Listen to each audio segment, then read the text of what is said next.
Hello, everyone, and welcome back to Journey to Baby Jordan.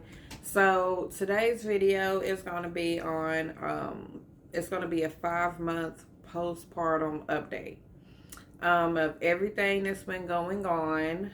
So yes, that does mean that our little baby is 5 months now, and it's been a lot going on, and that's kind of why I usually would have been posting a little bit more, but I've been having to be extra hands-on with Raymir. It's been a lot more attention that he needs, and that's a part of what we're going to be talking about also. So I'm just going to kind of do a little quick rewind for anyone who might be new to this channel and isn't up to date. You know, the first 2 weeks, they call it survival weeks. The first month, when I had to go back to the hospital, then I recouped, was feeling better, trying to get better from surgery. You're just really healing that first month, and you usually have a little help.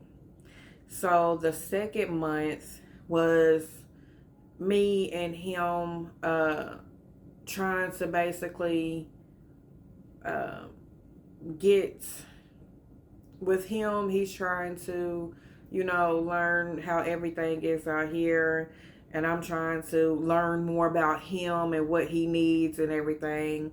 And the third month was when I went back to work. And it was a lot of adjusting because I work from home and I have him. So I'm working from home with my son literally right beside me. So if there's any moms out here, I don't care, even if you're an auntie, if you're helping out, you got to give yourself props because being a mom is a hard job, but it is so worth it. That I'm I love this little booger so much. Like, he stays on my hip, and that smile just brightens my day every single time. Him and my other son, I'm so blessed to have two boys. So, I have a swing, a bouncer, or whatever, and most of the time I can hold him and do my job. He will, when he's not agitated from his eczema, he will sleep between 2 to 4 hours. If he's laying on me, he will sleep 4 hours.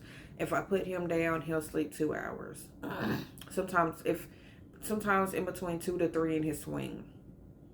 So when he takes his naps, of course I'm able to get a lot more things done, do what I have to do. So around the time I went back to work, he started having like really bad flare-ups, and we were swaddling him, but he was getting out of his swaddles. Like, the, oh, do it this type. We tried every swaddle that there was.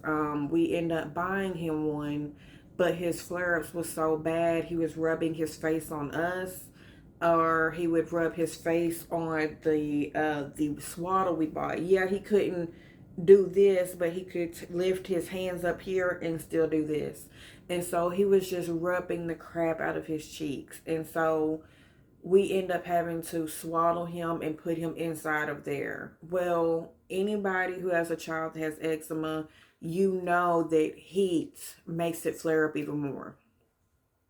So we had an issue there. So it was a whole lot on us as a family.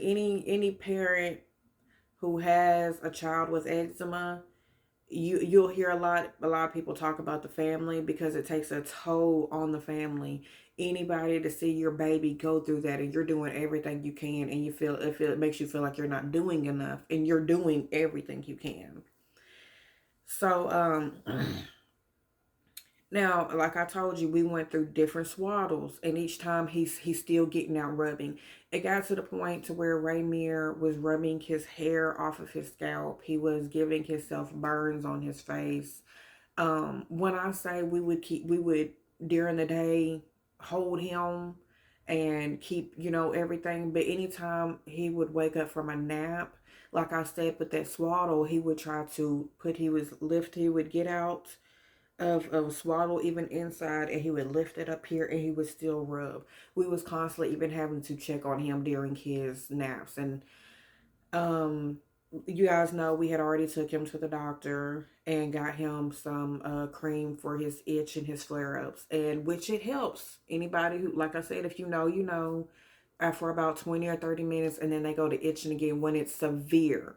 You know, like my older son had eczema, but his eczema only, you know, it was not severe eczema, it was regular eczema.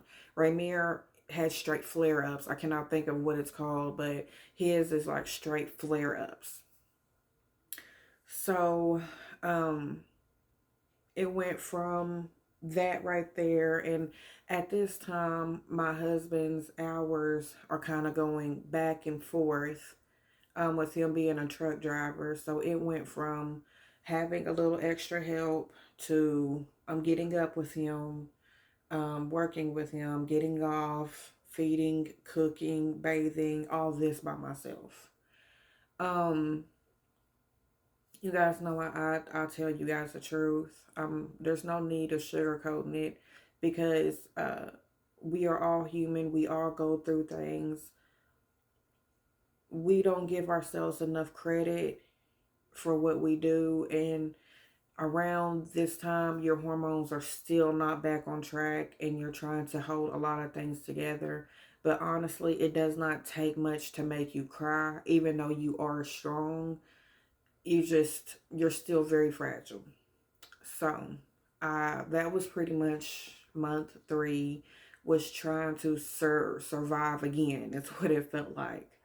um I did not feel anything but like emotions. And the main emotion I felt was pretty much sadness, and that's because I felt like I couldn't help my baby. Even though I went to the doctor, I'm buying in 1 week, I'm buying over $50 worth of things to try to help him. And still constantly still buying things. Okay, so month 4. So I'm gonna put month 4 and month 5 together, because um we're just now getting to month 5. So almost like 4 to 5. So we get him a new swaddle. It says the best swaddle in the world, and I love it. It's breathable. It is, matter of fact, I'll put, for anyone looking for the best swaddle in the world, in case you have a magician child like mine that gets out, I'll put the link in the description where you can get the swaddle. You literally put the baby in there. You put their arms down, and it has a little thing that you put, like a little Velcro thing where their arms are down, and then it has something that comes up and it goes right here on there to keep them like that. And then you zip them up. So like, and he never complained in it. He did good. He just woke up from his nap. His daddy's in there getting him. Um, so that went to being good, to where we were able to control at least his him getting out. Baby's nails grow so quick. Within 2 or 3 days, like, the nails are already, like, you see nails, baby nails. So even as much as we were trimming, even with the rubbing and scratching, it was just a lot. It was a lot. And then his hair is just now growing back, in which I need to do a video, because like his hair is growing so fast with what I've been doing with it. But uh month 4, I started feeling everything from month 1 to 5, 4 to 5, you could say.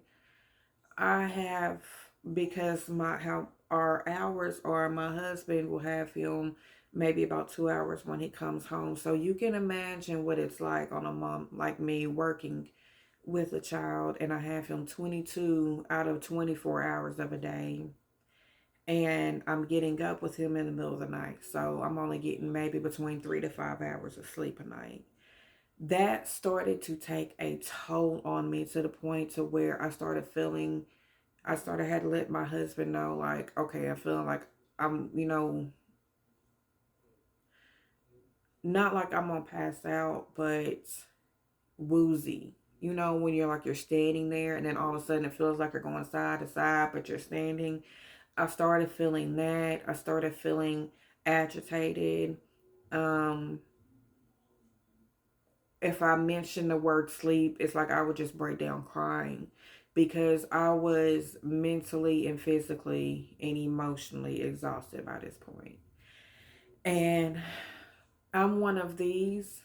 It's not that my husband wasn't helping.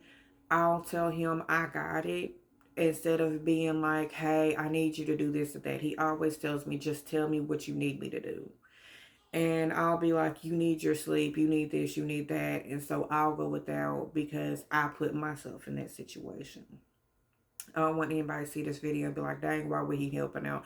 He would do what I asked him. He would, go in late, stay up late. He would do that if I asked. But if I'm not saying that and I'm telling him, just go ahead, I'm good, then, that's what he's doing. And it had got to the point where we had to have a talk because when I told him, I know I told you this, but, now I'm needing more.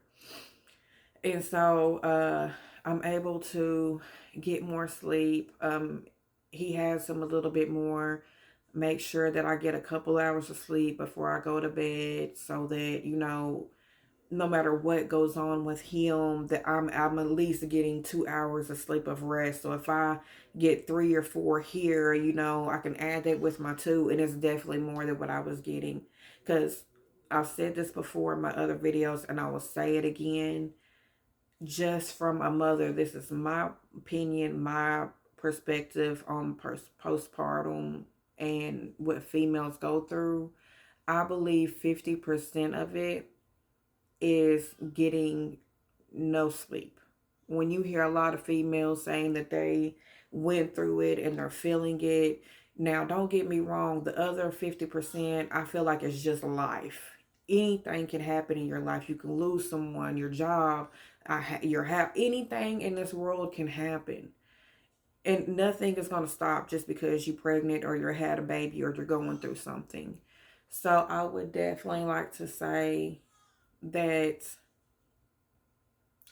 even you don't even have to be pregnant.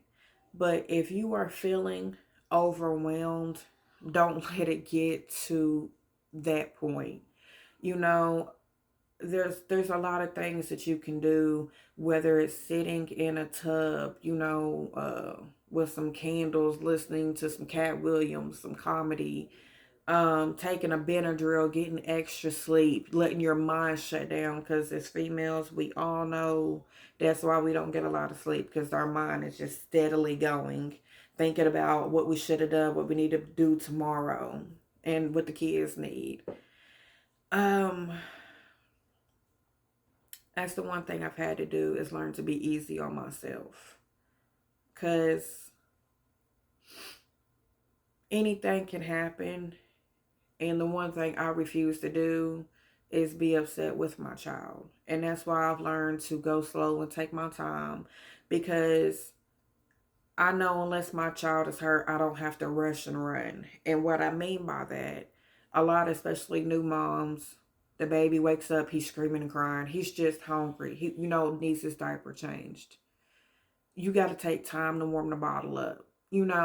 Go ahead and reach over there, get the diaper and everything ready. Don't be rushing and running to where you hit your toes, spill the milk, and now you're agitated. Only person who's there is that baby, and he don't deserve that. You don't deserve to feel that, but we gotta take an L. I've taken plenty of L's to the face. Lord, my son has headbutted me so much. And I just look at him like, how are you not hurt? And I'm over here with the busted lip. he's matter of fact, he's also going through that phase to where he's trying to throw himself out my lap, and he's throwing his head every type of way. That's where we're going now. It's y'all.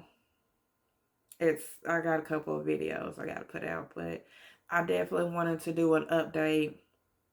So I know I've been doing a lot of other things on here, but I wanted to do this because I don't really, I haven't looked up any postpartum videos, so I don't really know what's on here.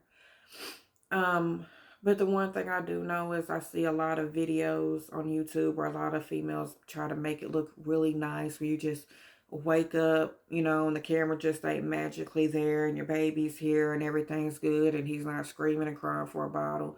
In real life, you know, that baby smiles for about 2 or 3 minutes and then he wants his bottle.